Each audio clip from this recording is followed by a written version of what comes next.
Hi, I'm Rob Patz. And I'm Kristen Stanton. And this, ladies and gentlemen, boys and girls of all ages, is the Rob and Kristen Show.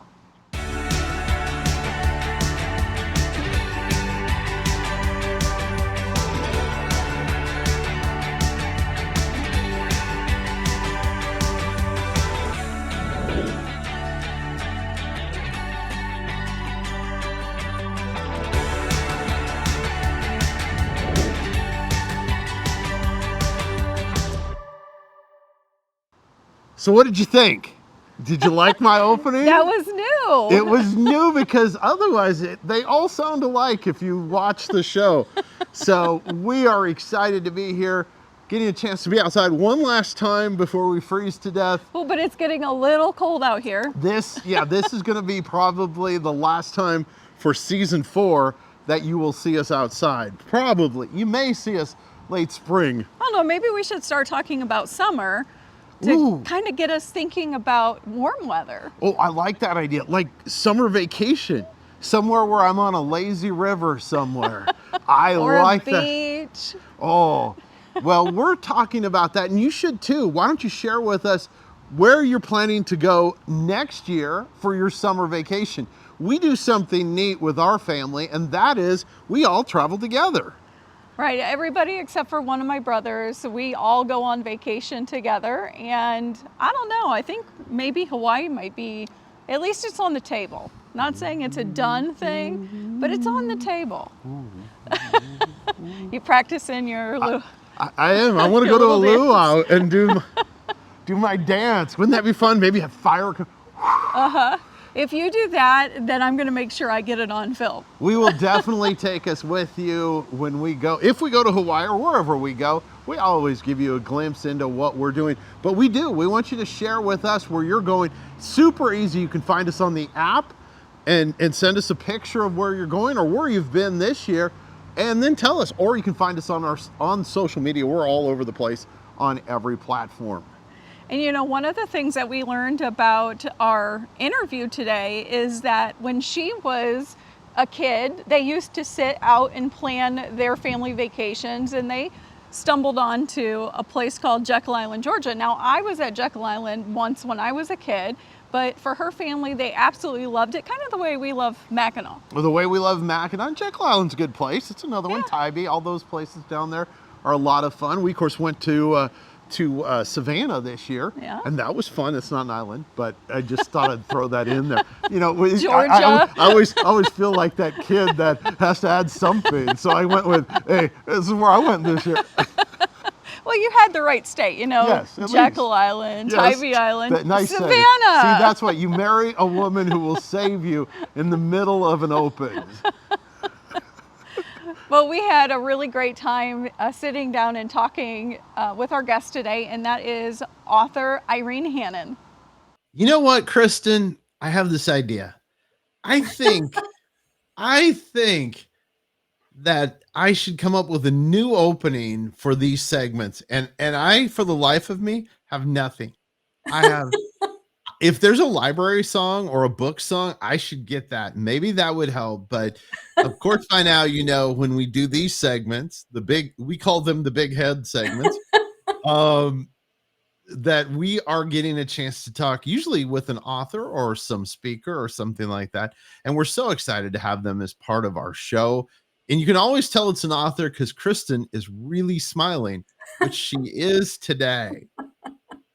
That's not always true, Rob. I smile like this if we're talking about bear stories. I smile like this if we're talking about kitties. I smile like that if we're talking to a pastor or a singer. So it's not just authors, but yes, authors do hold a very special place in my heart because I have always loved reading. In fact, one of my memories of things when I was a kid was my mom dropping me off at the library on a morning that she went to the grocery store, and I would go in and look through all of the shelves of books, and I'd come out with a stack of books and spend my summer vacation reading. And I would do that every week or every 2 weeks, however often we went to the library. But for me, it was quite often. I'm sure for my brothers, it wasn't that often. And then I would take my allowance and and I would go to the bookstore and I would buy books. So one of So the cute things for most of you that know that watch our show, that Kristen and I have now been married, our first marriage for both of us, just a little over 4 years. One of the first places Kristen took me to was the library. She wanted to show me the library, and I thought that was so cute. well, hey, our library here is historic too. Yes, And that's true. it's on some fort grounds. So Yes. it's a very neat building and it's on the river. So it wasn't just, hey, here's a library. Well, right. No, there was more to it. But yes, you are correct. Smarty pants. But hey, I'm excited about today. We have a wonderful author, and we want to welcome here on the Rob and Kristen Show, Irene Hannon. Welcome, Oh, Irene. hi, so happy to be here. Well, we are glad to have you here. And today we're going to be diving a little bit into Irene's life. And we're going to be also talking about her most recent book, Out of Time. So it is so wonderful to have you here with us on the Rob and Kristen Show, Irene. Tell our viewers just a little bit about who you are and your background. Sure. Well, I'm a full-time writer, which I'm very blessed to be able to do that. Yeah, but I wasn't always. I always wanted to be a writer, but it was one of those professions like show business where it's tough to make it, and I didn't want to be a starving artist because of some things in my background, and so I I kind of worked my way, but I always tell people that I made my debut as a fiction writer when I was 10 years old because I was one of the honorees in a Complete the Story contest from a national children's magazine. That's so Which was, yeah, interesting. it was great. It was great. So it was really fun. But then there was this long gap before I actually wrote a novel, because, as I said, I didn't want to be a starving artist, and it's tough to make a living in this profession. And part of that, I can give you a little background about my family, because part of the reason for that was my father. He was born in rural Ireland, and he grew up in this little cottage by the sea that had no running water. It had no electricity. His aunt raised him, just him and his sister. And he lived there till he was 26, and he worked the fields with actually a horse and plow. Wow. Yeah. So when he came to the United States, he ended up getting married and having a family. And he, at one point, I remember, worked 3 jobs to take care of us. So I grew up with this very strong work ethic. And I knew that when I was an adult, I had to find a career that would put food on the table, pay the rent. And so writing wasn't on my radar, because I knew that that was a hard profession to make a living in. So I ended up majoring in something else, and ultimately wrote on the side, and then started to publish. And that's how I got into the writing. But when I'm not writing, I like to travel. I like to cook. I love to garden. My husband and I travel as much as we can, and we like to sneak off for little dates. He's my romantic hero, so we sneak off for little dates whenever we can manage that as well. So have your travels made an impact on where you set your stories at all? Yes, actually, I typically, and I can think of only one exception to this rule. I don't write a book about a place that I haven't been. Oh, Because I that's think, awesome. yeah, I think it's really important to go somewhere. You can do a lot of online research, but actually being somewhere and experiencing the ambiance firsthand, and the sights and the smells, there's nothing that takes the place of that. And it's so much easier to write credibly about places that you've been. I have a long run. I write suspense, and I also write contemporary romance. And I have a long running series set on the Oregon coast and I had never visited the Oregon coast when I started that series. So I made a trip out there, and I traveled from all the way to the top of the coast to the bottom, taking notes, taking pictures, and then incorporating all of those places into my little fictional town of Hope Harbor. So, and I think that made a huge difference, being there and seeing the places and hearing the stories. And I got great ideas about seagull romance. And that was part of one story, and the tide pools and all those things that you can read about, but until you've been there, it's just not the same. I only have one book where I didn't go there, and it was my very first published romantic suspense novel. It was called Against All Odds. And part of that, it was very ambitious for a first effort because it had a dual continent setting and had a terrorist plot, very complicated. And part of it was set in Afghanistan. And as committed as I am to accuracy, I did not go to Afghanistan to research the book. But I did find someone who went there sort of under the radar on really sort of charitable trips, taking supplies and needed medicines and things. And he knew the country. So he reviewed the book for me after I wrote it to make sure that all of my online research was accurate. But that was the one place I didn't go. So that's always really interesting. So let's talk about your journey a little bit into professional writing. Mhm. And because we talked about this off air and I thought it was super interesting. So when you were in college, you decided you were going to major in psychology. Yes. And then at some point in time, you said, oh, I need to get a master's. And so instead of getting a master's in psychology, you decided to get a master's in journalism. That's right. I think it was my junior year. And again, I was always in my mind was I have to find a profession that will provide a living. And so it hit me when I was a junior that an undergraduate degree in psychology wasn't going to cut it. I'd have to get a master's. But because I couldn't give up the writing entirely, I had joined the college newspaper. So I thought, wait a minute, this is sort of a fork in the road moment because I could get a master's in psychology. And I probably would have enjoyed that a lot. I love getting inside the heads of people, which is why I do such a deep dive on characters. But I thought, okay, I could switch gears and get a master's in journalism. And it was this, like I said, a fork in the road moment, and the writing won. So I went that direction. And then I ended up getting a job in corporate America for a Fortune 500 company where I worked in corporate communications, and I wrote every single day. It wasn't fiction, but it was writing, and I did feature stories and all kinds of interesting things. And I stayed there a long time, but I started writing fiction on the side and eventually got to a point where I realized I had to pick one or the other because they were both, I was getting very successful at both. So I thought, I can't do two full-time jobs. I have to pick one. And it was a super hard decision to walk away from the corporate world with all of the security that it offered. But I prayed about that for a long time and got some incredible guidance and made the decision and never looked back. That's awesome. Yeah. So obviously you have spent a lot of time writing, even just not just fiction, but the nonfiction as well with your job.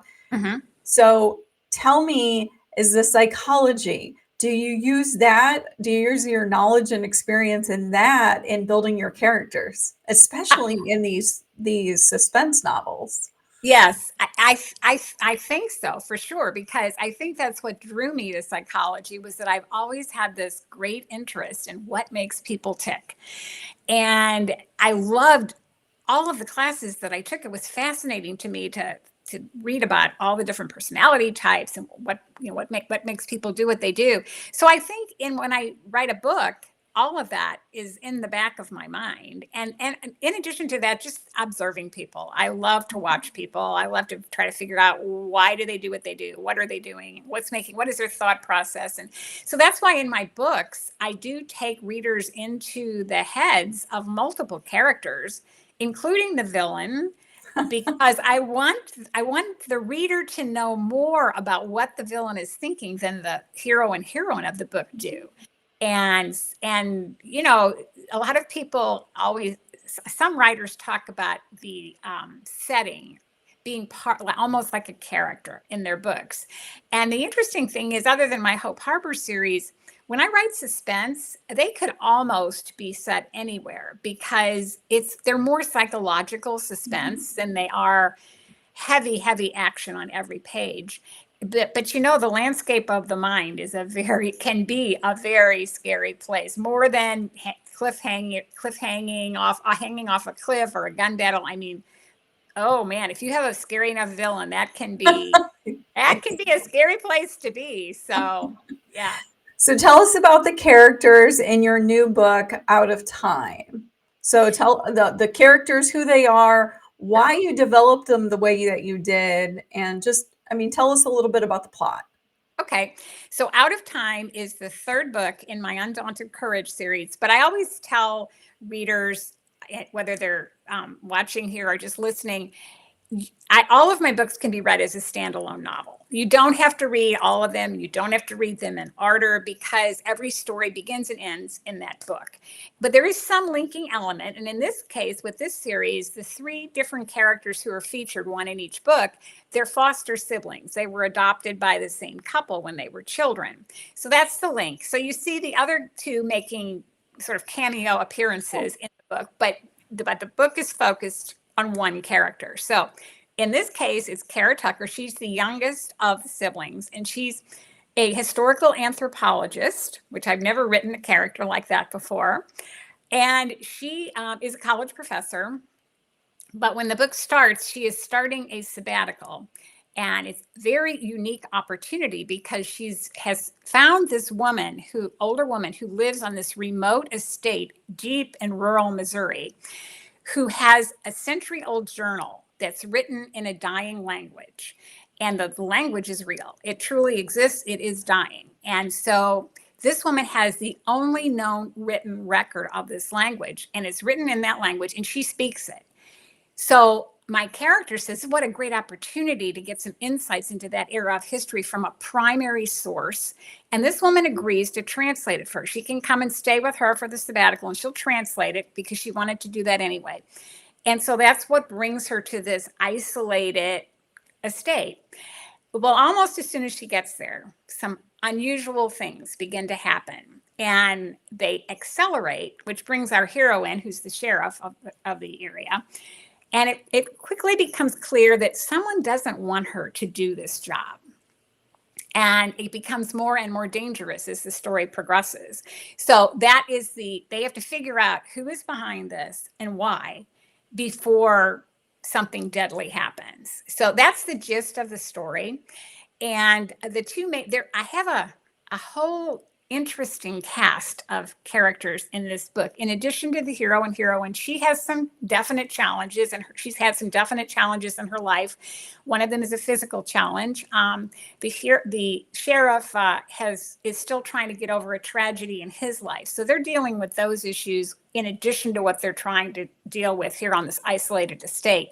But I've also developed these other characters who populate this story, who I take the reader into their heads as well. And they all have a reason why they really don't want her to be doing this. And they're all very different reasons. And the question becomes, okay, whose reason is strong enough that they might be considering some serious lethal action? And so we don't find out who that is till closer to the end of the book. And at that point, the action truly accelerates. But I always tell people, if you're looking like, what kind of a book is this? I always say it's more like an Alfred Hitchcock movie, which has a lot of underlying psychological suspense than James Bond. I do have action in my books, and always at the end, there's always a life and death scenario, but I don't have the shootings and the gun battles and the car chases on every page. It's more going into the heads of these characters. And now, is there a romantic element between the? Yes. I can't write a book without romance. I love including romance in novels. So, well, that's awesome, because all of our female viewers, they want to know, is there, because we love the books and we love the suspense, but you always want to have that little bit of the romantic element in there. Yes. I started, my very first published books were romance novels, straight romance novels. And then I branched into romantic suspense, but it was romantic suspense. They're heavy suspense, but still there's that romantic element, because, I just love writing about love and the tremendous power it has to change lives. And I can't imagine writing a book without that. Yeah. So I have a couple of different things that are going through my head right now. And you're talking about sometimes the mind is a scary place. I think if Rob were here, he would probably agree with that. But when you're developing your characters and developing the plot of your story, was there at any point in time when you were writing that you changed your mind on who was the, I guess, ultimately the perpetrator? No, I knew from the beginning who it was. Okay. And there are authors, though, who say they don't know until the very end who it is. I'm not sure how they do that, though, because, unless they go back and do a lot of rewriting, because you have to have rationale throughout the book subtly there, that when the reader goes back, they can say, oh yeah, if I should have seen this, or maybe I would have figured it out if I'd known this. I can't imagine not knowing until the very end, because I do so much setup with the characters of getting ready for the reveal that I have to go back and put all that in. And I guess that works for some authors, but no, I know from right from page one who the bad guy is, or the bad one. What about when you're doing the work as far as a setting? You said you like to visit most of the places. So where is the book out of time? Where is that set? You said rural Missouri? It's rural Missouri, and it's in the old mines area, which has great French history. And it's very unique because it was isolated from the world, pretty much cut off from the world for centuries. And there was a mining industry there. But that's why this language developed the way it did. It was a spoken language, and it was sort of an amalgamation of Native American languages, Old Norman French, and sort of frontier English. It's unique. It's a unique language to this part of the state. I mean, it doesn't exist anywhere else. And so it's a very, very remote area. There was no transportation out of that area for many years. So the language just existed for a long time. And so I did go down to that area. I had been sort of in the periphery of it prior to writing this book, but I did specifically go down and drive through the area just to make sure my memory of it was correct, and that the feel of it that I portrayed it accurately. That is really interesting. So interesting.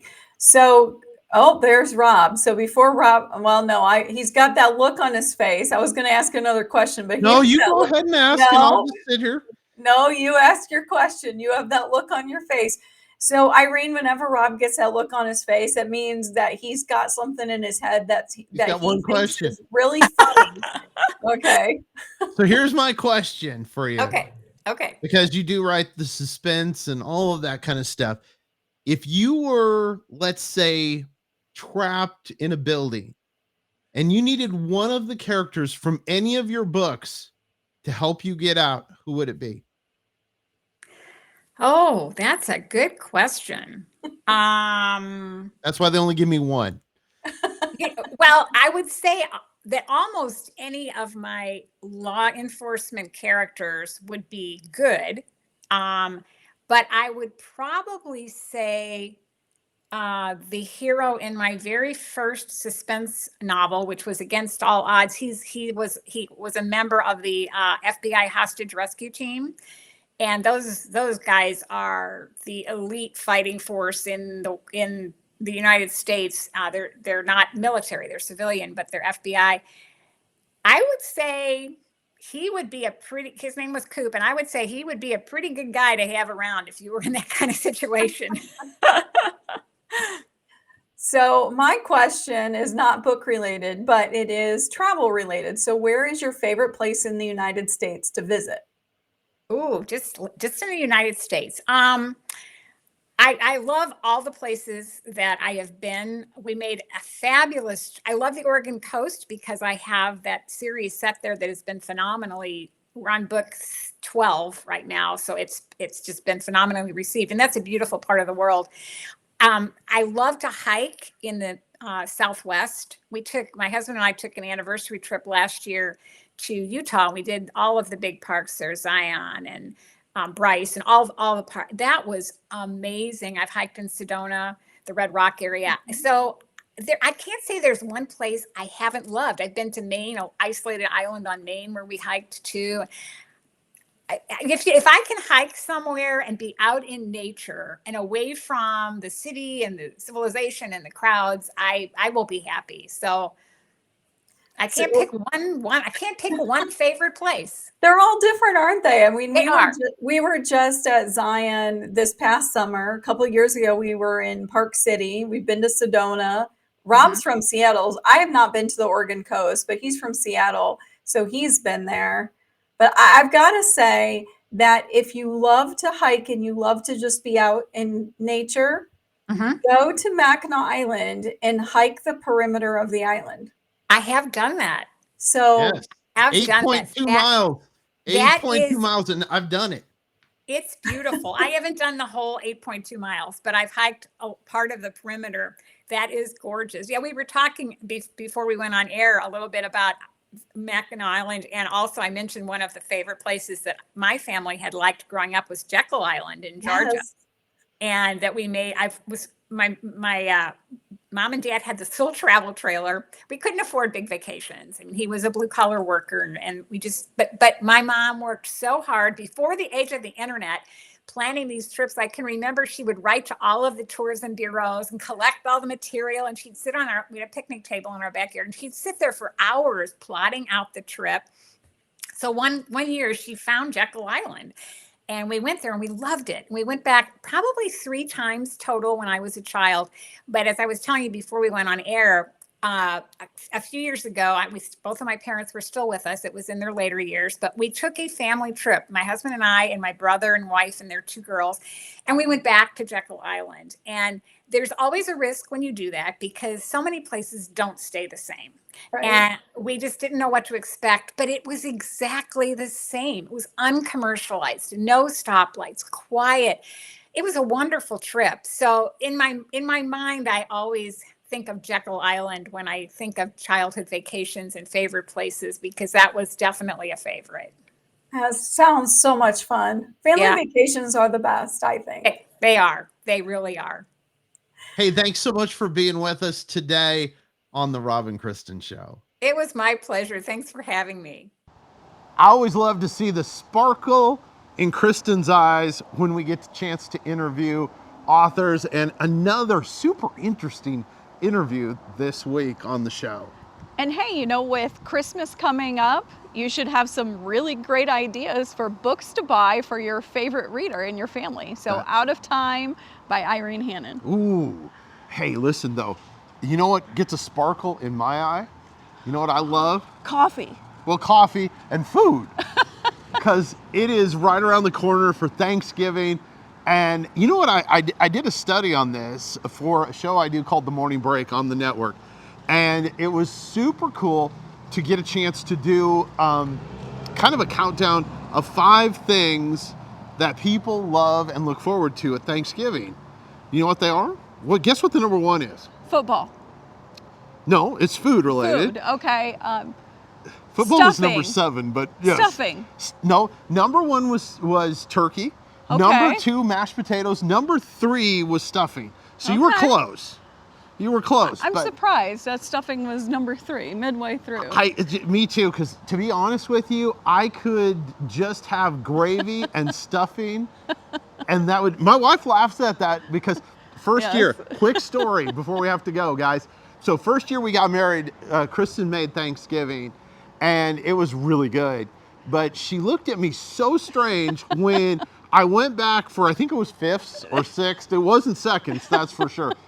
And all I did was put a clump of stuffing in the middle of the plate and then poured as much gravy over the top of it as I could. True story. That is it. And it was yummy. I love good stuffing. What's your favorite part? Pie. Pie. Okay. Definitely. Pie was like 8 or 9, Well, which is surprising again. Well, I'm more of a sweet tooth person, so. It's true, and she makes great pies. We're looking forward to Thanksgiving. In fact, a little birdie told me, actually it was Kristen, but that we're going to do a Thanksgiving special. It's going to be a lot of fun. So we might just be in the kitchen next week. Going to be back in the kitchen where it'll be a lot warmer than it currently is here. So we're excited about that. Hey, listen, go out and live an abundant life.